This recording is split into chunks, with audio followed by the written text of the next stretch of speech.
prices climb like smoke, and the people are starving. This cannot stand. Ready! April 1863.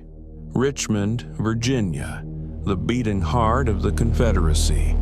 To the outside world, it was a fortress of rebellion, but on the inside, it was a city being slowly strangled. The Union naval blockade had choked off supplies. The demands of the massive army nearby drained the rest. Inflation ran rampant. Confederate money was becoming worthless paper.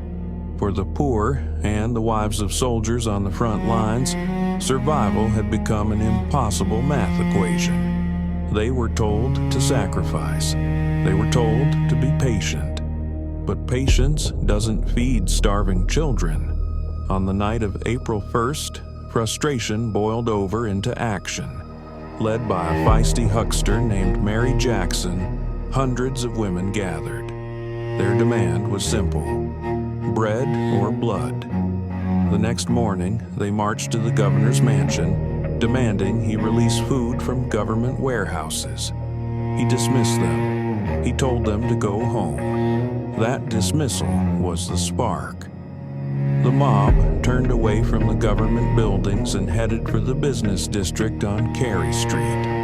The polite requests were over. The sound of shattering glass echoed through the Capitol.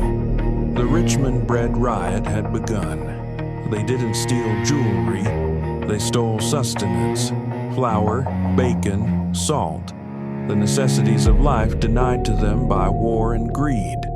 The chaos grew until the president of the Confederacy himself, Jefferson Davis, rushed to the scene.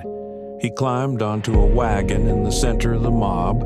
He emptied his pockets, throwing coins at the desperate crowd. But when the coins ran out, he pulled his pocket watch. He ordered a company of militia to load their rifles. He gave the crowd 5 minutes to disperse, or he would order the soldiers to fire on his own citizens. The threat worked. The crowd melted away. The city government quickly tried to bury the news, fearing the North would see how brittle the rebellion had become. Order was restored in Richmond, but the bread riot exposed a terrifying truth that guns couldn't fix. The Confederacy wasn't just fighting the Union Army.